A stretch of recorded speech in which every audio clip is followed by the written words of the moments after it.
This one sent via the Cult of Cornette, the official Cult of Cornette Facebook group, by Ben Orwig.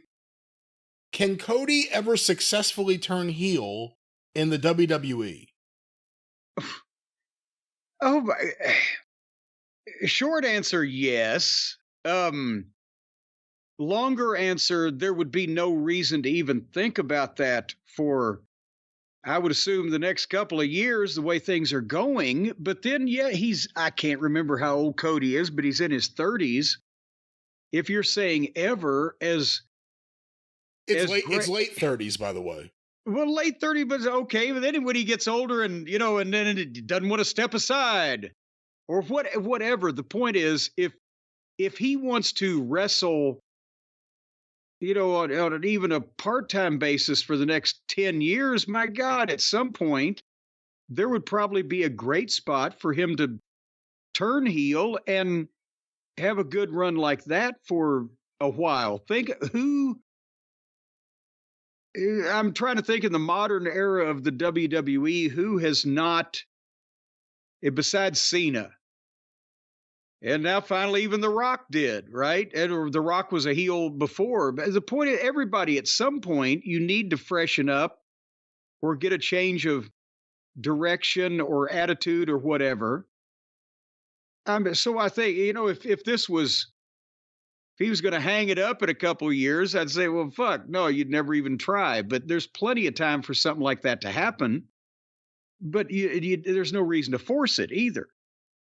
It was clear that if he had stayed with AEW, and that probably a little bit before the end of his run in AEW, if he had turned heel, things may have been a little different. And it almost seemed like the fans were demanding it. And it felt like he would be more natural in that role because you can clearly see now, seeing how he is in WWE, how much frustration he had performing towards the end in AEW. Yeah. You can go watch and you can just see it on his face. It was like, this great stage actor suddenly is in, dinner theater, and it just, started to get burnt on the whole goddamn deal. But what do you think of that looking back now, knowing where we are today, him in WWE, and knowing how few WWE fans, by and large, know what AEW even is? We've seen based on the reactions to things. But the decision to almost stubbornly stay babyface in AEW and looking at that decision today here in 2024. Well, because also remember early on, he lost a stipulation where he could never challenge for or never be or whatever the AEW world champion. And then he got one of the secondary belts. But I mean, I think he's been very smart in that, yes, he wanted to be part of starting a new wrestling company. And if it had taken off and he was obviously doing his best trying to perform for him, he'd dive off a cage and set himself on fire and did some other shit.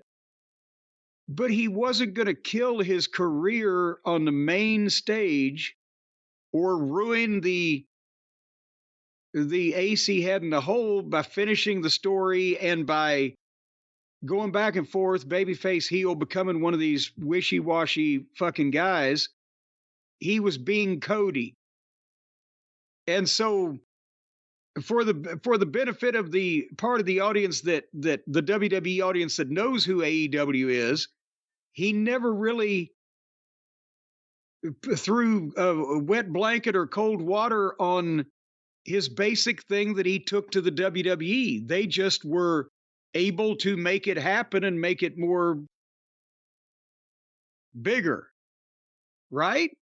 That had to be why he never won a world title, because he didn't want to spoil saying, I've always wanted to win the world title for my daddy.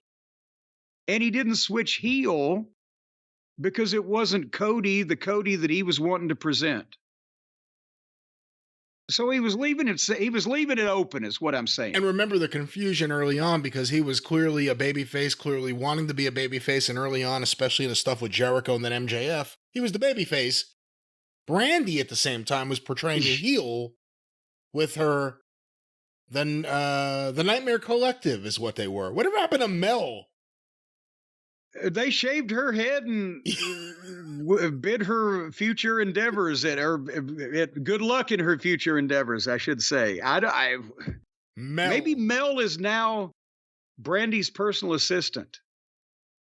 I don't know. We will have to see what we can find out about that. But